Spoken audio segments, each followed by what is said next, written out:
honestly, looking forward to it. You know, like Corey said, it's unfortunate we're not going to be able to watch it, and we're going to be taking care of our own business here, but just excited and ready to maybe get the best of it.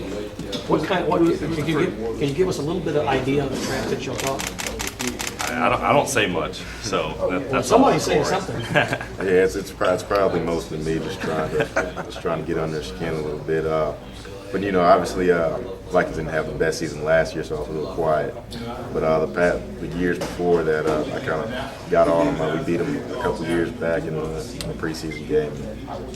I gave them a little stuff about that. But I mean, talking trash wise, right now, probably the biggest thing is which right side is probably going to have the best game between Anderson Dejo and James Casey. And that's that type of thing. What role have your dad's played in your development as football players? My dad's kind of been that cornerstone for me. It's been real nice playing ball and getting to come home and kind of having that coach on the side. And he's watched every game I've played in, and I mean, from Little League to now, and he's always, you know, there for me, telling me what I'm doing wrong, what I'm doing right, and it's been very fundamental to myself as a ball player. Same. My dad's always been there for me, basically, since I started playing football.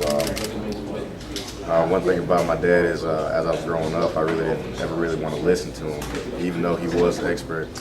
I'd always be like, Dad, you don't really know, you don't really understand. He'd be like, do you understand that I do this as my job?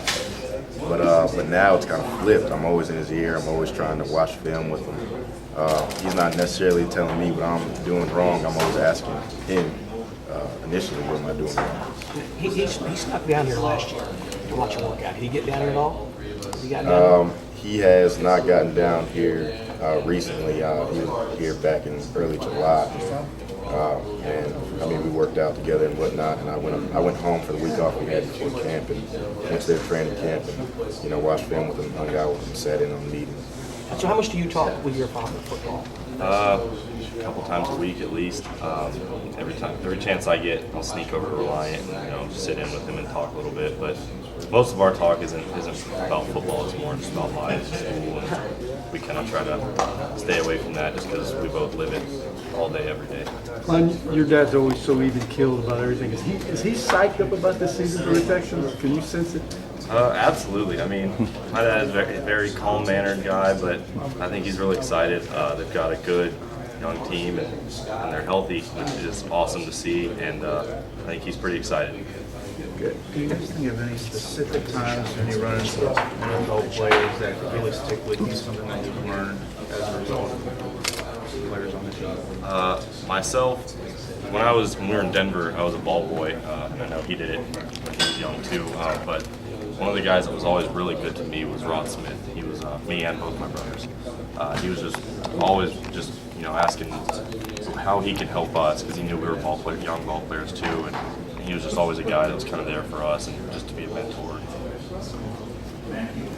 What about you? You're a ball boy?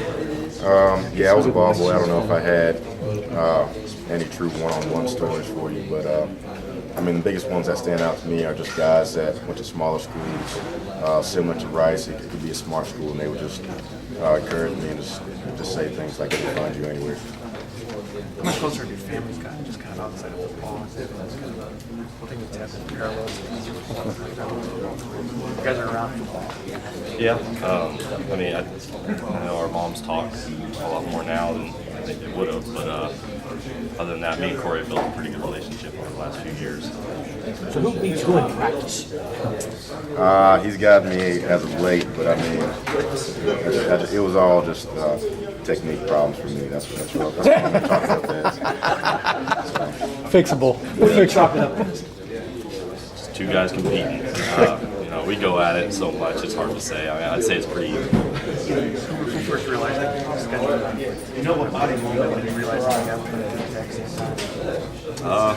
I don't know who realized it first. I know I noticed it right away. I mean, you're looking at that saying, oh, cool, we get to play the Vikings again. And then you realize it's like, well, we'll be busy. So.